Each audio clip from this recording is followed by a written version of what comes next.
Target শুধু না, যেখানে তাদেরকে বেশ্যা বলে গালি। প্রথমে অপমান অপদস্থ, তারপর দুই নারীকে বেধড়ক মারধর। লালমাটিয়ায় প্রকাশ্যে ঘটনার পর সারা দেশ জুড়ে চলছে হইচই সমালোচনা। তবে সরকারের পক্ষ থেকে নেই তেমন তৎপরতা। পুলিশও রয়েছে অনেকটা চুপচাপ। বিশেষ করে প্রকাশ্যে দুই নারীকে বেধড়ক মারধর করে এখনও ধরাছোঁয়ার বাইরে রয়েছেন রিঙ্কু নামের এক ব্যক্তি। স্বাভাবিকভাবে প্রশ্ন উঠছে, কে এই রিঙ্কু? কেন তিনি দুই নারীকে মারধর করলেন?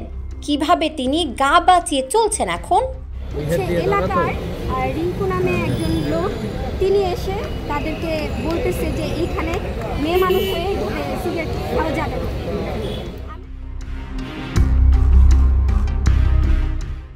আলোচিত ঘটনাটি ঘটে গত শনিবার লালমাটিয়ায় আড়ংয়ের শোরুমের পেছনে। সেখানে মাঠের উল্টো দিকের দোকানে চা ও সিগারেট খাচ্ছিলেন দুই নারী। তারা দুজনই বিশ্ববিদ্যালয়ের শিক্ষার্থী। একজন সবে সাবেক হয়েছেন। দুজনে সেখানকার একটি চায়ের দোকানে বসে চা সিগারেট পান করছিলেন। এ সময় সেখানে হাজির হন রিঙ্কু নামে স্থানীয় মধ্যবয়স্ক এক ব্যক্তি। এলাকার হোমরা চোমরা হিসেবে পরিচিত এই রিঙ্কু দোকানে এসেই দুই নারীকে অশ্লীল ও আপত্তিকর ভাষায় কথাবার্তা বলতে শুরু করে ওই রিঙ্কু। ওই দুই নারী প্রতিবাদ জানালে রিঙ্কুর ভাষা তখন মাত্রা জ্ঞান ছাড়িয়ে যায়। সহ্যের বাইরে চলে যাওয়া ভিকটিম নারী কাপের চা ছুঁড়ে মারেন ওই রিঙ্কুর গালে। এতে ক্ষিপ্ত হয়ে ওই দুই নারীর ওপর শারীরিক আঘাত করতে থাকেন রিঙ্কু। এই ঘটনা দেখে প্রথমে দুই যুবক এগিয়ে আসেন নারীদের সহায়তা করতে, কিন্তু রিঙ্কুর সঙ্গে পেরে না ওঠায় সরে যান ওই দুই যুবক। কিন্তু ঘটনাস্থলে হাজির হন রিঙ্কুর আরও কয়েকজন সহযোগী। দুই নারীকে বেধড়ক পিটিয়ে ঘটনাস্থল ত্যাগ করেন রিঙ্কু। কিন্তু ততক্ষণে ওইখানে জড়ো হয়ে গেছে বহু জনতা।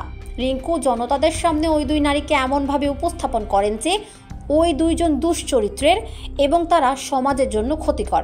এতে আশকারা পেয়ে উত্তেজিত জনতা দুই নারীকে শারীরিকভাবে হেনস্থা করে। টেনে হিচড়ে তাদের জামা কাপড় ছিঁড়ে ফেলা হয়। তো এটা টার্গেটেডই ছিল, নারী দেখে ইচ্ছাকৃতভাবে অনুরূপে টার্গেট শুধু না, যেখানে তাদেরকে বেশ্যা বলে গালি দেওয়া হয়েছে। সোজা কথা, এটা থেকে সূত্রপাত। তারপরে 70-80 জন তারা থানায় গিয়ে আবার থানায় এমনভাবে করে রাখছে যেন থানা তাদের। এখানে রাজনীতিরও ইনভলভমেন্ট আছে, আপনারা এটা খোঁজ করবেন। জনসম্মুখে এরকম ঘটনা ঘটলে ওই দুই নারীকে রক্ষা করতে কেউ এগিয়ে আসেননি। এমনকি ফোন বের করে লাইভ করতে চাইলে তাতেও বাধা দেওয়া হয়।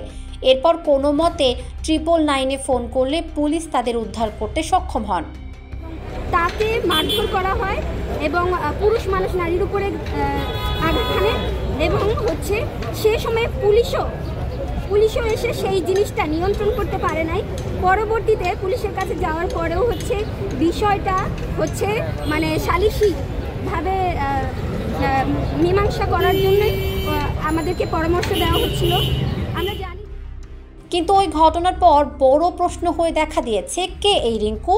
এলাকায় খোঁজ নিয়ে জানা গেছে রিঙ্কু লালমাটিয়া এলাকায় বেশ প্রভাবশালী। সবসময় ক্ষমতার রাজনীতির সঙ্গে জড়িত থাকেন। একসময় যুবলীগের পরিচয়ে এলাকায় দাপট দেখাতেন। এখন আবার তিনি এলাকায় ক্ষমতা দেখাচ্ছেন বিএনপির পরিচয় দিয়ে। তবে ওই ঘটনা নিয়ে ব্যাপক সমালোচনার পর তাকে অবশ্য প্রকাশ্যে দেখা যায়নি।